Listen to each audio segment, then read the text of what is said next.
Now, what is universal basic income and why is there so much difference of opinion about what it is and whether it is good or bad?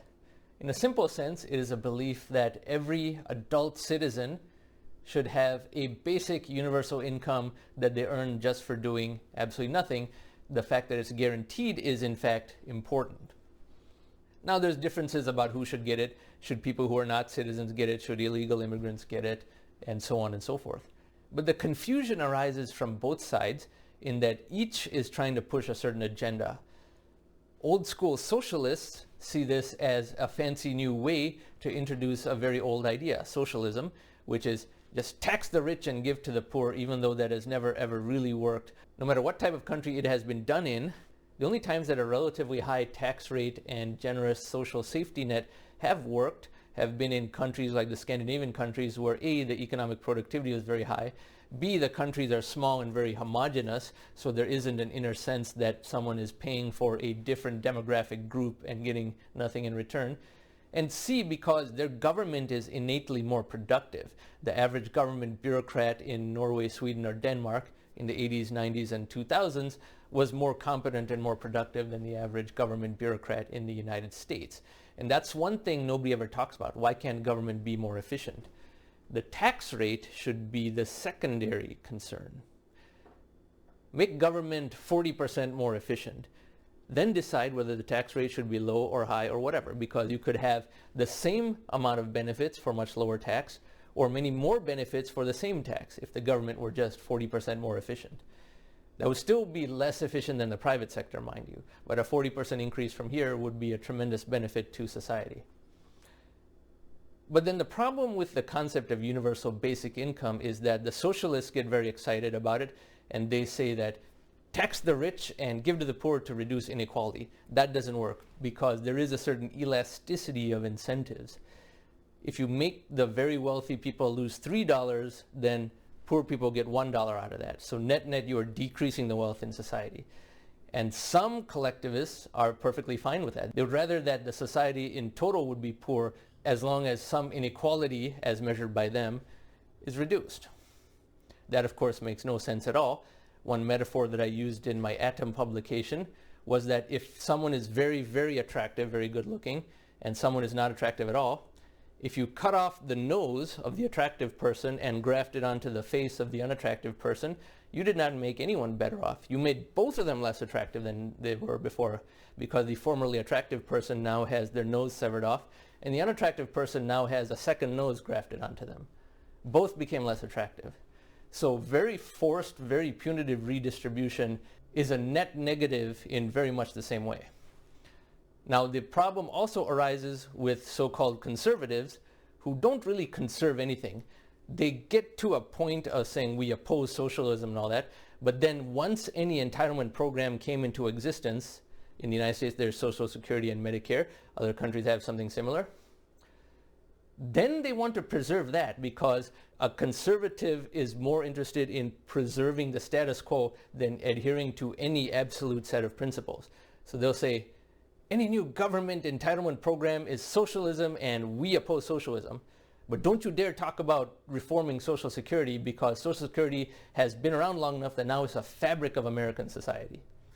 You see the contradiction there? They oppose every new entitlement until it has existed for a long enough time, because then their opposition to that is superseded by their desire to preserve the status quo, because the status quo is part of the fabric of society or American heritage or whatever that they want to preserve. It's also very easy to get any conservative to back down by trotting out any female recipient. You can say, this old woman depends on Social Security, and if you reform Social Security, her standard of living will go down. That's sufficient to get a conservative to back down on anything that they want to do in terms of entitlement reform.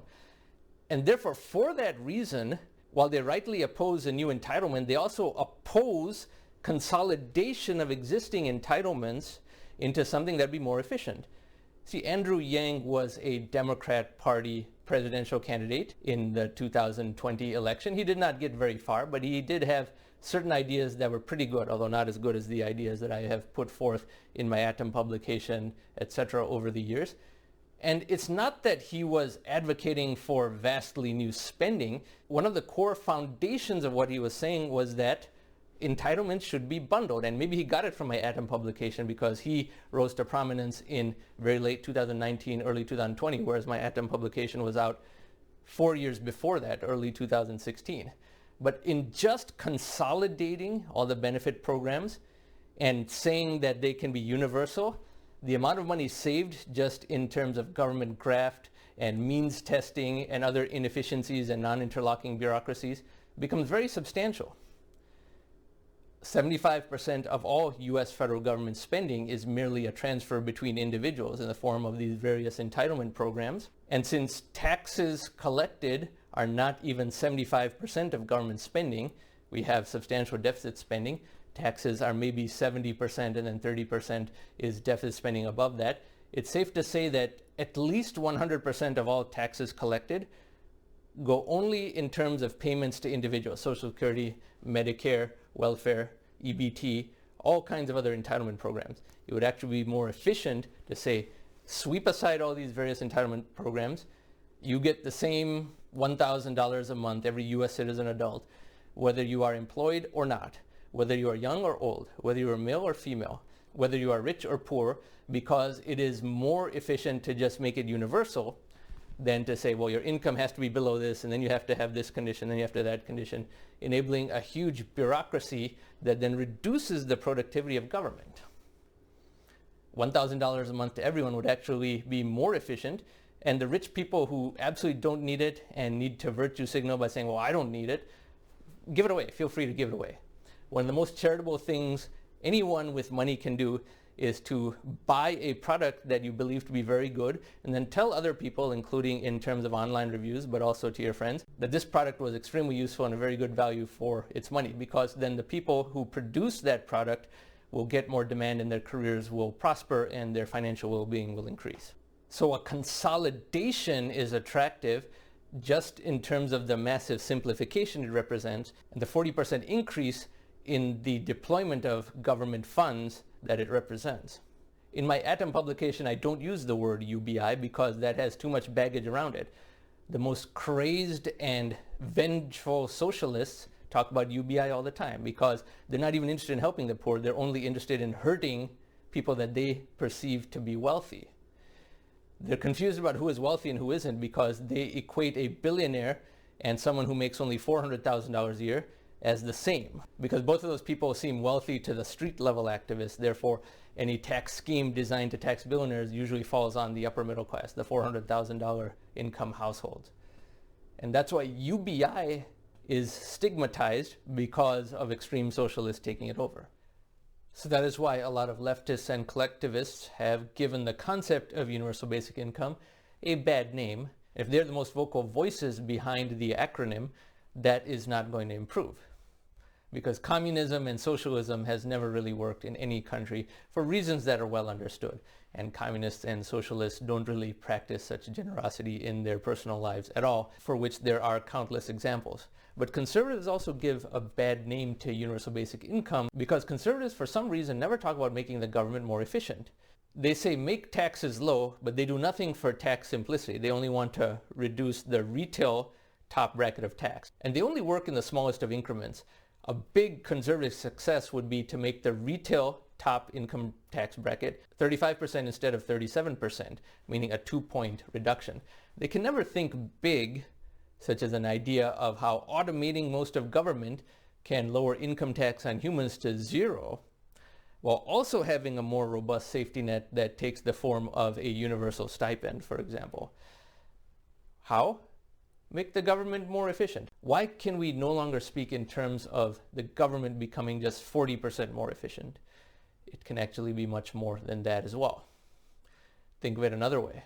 Think of a household that is a major net taxpayer. So that household's taxes pay for the safety net of maybe 2 recipients. And then with deficit spending, you get down to a 3rd recipient. So one person's taxes pays for 2 people's safety net, and then deficit spending adds a 3rd person to the safety net, but you can never get to more than 3. The ratio just doesn't apply.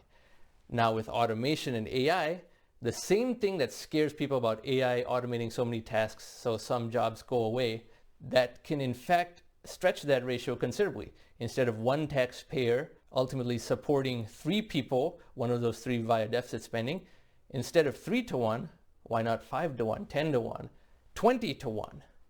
And then you don't even have to tax that poor taxpayer anymore, because what they were paying in taxes was so much less than the safety net being funded for 20 different recipients. If automation can take away human jobs and is so much more efficient than humans at a variety of tasks, then just harnessing all of that into the government to fund a safety net that does not require taxation of the most productive humans, which itself makes them uncompetitive relative to artificial intelligence and automation, is the natural progression of the future.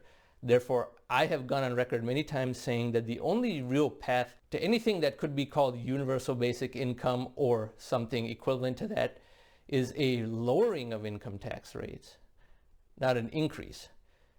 And even if you didn't understand anything I just said, and your retort is, how can you raise benefits without taxing people? Where's the money going to come from?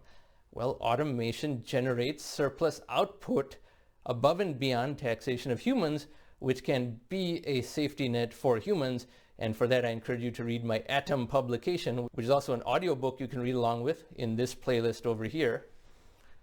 But this type of elasticity is possible once you begin to think in terms of making the government more efficient, more productive. 40% more productive would be a good place to start at, and then increase from there. But to me, that's very obvious, and it will not happen in a large country like the United States first at all. It will be done in a smaller country that knows it can reap a huge upside by becoming far more efficient in its delivery of governance services. A country like Estonia, for example, or Singapore, or Switzerland. But that is ultimately the only path towards something that could be called a universal basic income. And also, it could be an income that rises exponentially. In my Atom publication, I use a different acronym called DUES, D-U-E-S, Direct Universal Exponential Stipend.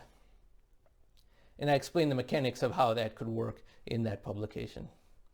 So if this topic interests you, I encourage you to look at the other materials that I have referenced here. And thank you very much for watching.